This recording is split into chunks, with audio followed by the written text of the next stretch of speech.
হাতে হাতুড়ি আর পেরেকের ডাব্বা ধরে 2-4টে পেরেক ঠুকলেই মিস্ত্রি হওয়া যায় না। যারা রাজমিস্ত্রি হয়েছে তাদের কাজের প্রতি অনেক আগ্রহ আর অনেক দিনের কঠোর পরিশ্রম একটু একটু করে এই জায়গায় নিয়ে এসেছে। আর তুমি বেটা কথায় কথায় বলো টাকা দাও, পয়সা দাও, স্কুল যাবো না, কাজে চলে যাবো, এইসব বাহানা। পারবে তো তুমি এই চৌফাটা রোদ্রে বাসে ঠেকা ধরে এইভাবে দাঁড়িয়ে থাকতে? ছেড়ে দিলে তোমার মাথাতেই এসে পড়বে। মিস্ত্রি যখন যেটা বলবে সেটা তাড়াতাড়ি নিয়ে যেতে হবে। একটু দেরি হলে এমন গালি দেবে, ভাববে কি করতে যে এই কাজে এলাম, আগেই ভালো ছিলাম। মিস্ত্রির তো কষ্ট আছেই, তার থেকে কষ্ট হবে তোমার, কারণ প্রথমে এসে তুমি তো মিস্ত্রি পারবে না, 2-3 বছর হেল্পার করতে হবে। মিস্ত্রি যা বলবে সেটাই শুনতে হবে। দেখতেই পাচ্ছ কিভাবে সারাদিন কাঠ উপরে তুলছে। আর এই কাজে বিরাট হারামি হারামি মিস্ত্রি আছে, তাদের সাথে যদি কাজে পড়ে যাও তাহলে কিছু করার নেই, সারাদিন ঝগড়া হবে, হিংসা রিসারিসি। এ বলবে আমি ভালো মিস্ত্রি, ওই বলবে আমি ভালো মিস্ত্রি। দেখবে তখন মজা, মনে হবে কি কাজ শিখেছি। তো যদি ইচ্ছা থাকে রাজমিস্ত্রি কাজ করার, করতে পারো, তবে রান্নাটা ভালো করে শিখে নেবে, কারণ রাজমিস্ত্রি কাজ মানে কেরল, চেন্নাই, বেঙ্গালুরু, বিভিন্ন জায়গায় তোমাকে মাসের পর মাস কাটাতে হবে। নিজে রান্না করে নিজেই খেতে হবে, অন্যজনকেও খাওয়াতে হবে। আর এটা যদি না পারো এই কাজের ধারের কাছেও এসো না। প্রচন্ড রোদ গরম যতই হোক তোমাকে সহ্য করে এইভাবেই নিজের কাজকে এগিয়ে নিয়ে যেতে হবে। তো দেখতেই পাচ্ছ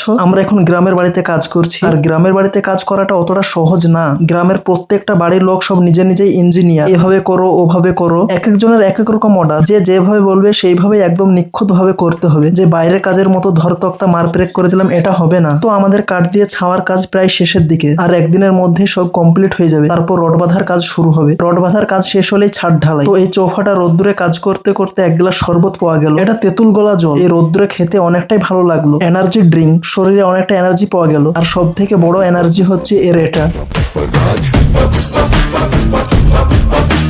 তো যাই হোক, তেঁতুল গলা জল খেয়ে আবার লেগে পড়লাম আমরা কাজে। খুব জোর কদমে কাজ করতে হবে, কারণ তাড়াতাড়ি আমাদের ছাদ ঢালাই দিতে হবে। তো আমাদের এইভাবেই কিন্তু সেই সকাল থেকে বিকাল পর্যন্ত কাজ চালিয়ে যেতে হয়, গ্রামে থাকি কিংবা বিদেশে। দিন শেষে হাতে পাই কিছু টাকা, সবটাই পরিবারের জন্য। এইভাবেই চালিয়ে যেতে হয় লড়াই। তো কি ভাবছো? পৃথিবীতে অনেক কাজ আছে, যে যেটা করে ভাবে আমার কাজটা সব থেকে বেশি কষ্টের। কাজের ক্ষেত্রে কম বেশি কষ্ট আছে, কিন্তু আমার মনে হয় যারা রাজমিস্ত্রি কাজ করে তাদের কাজের সাথে যুদ্ধটা একটু বেশি করতে হয়।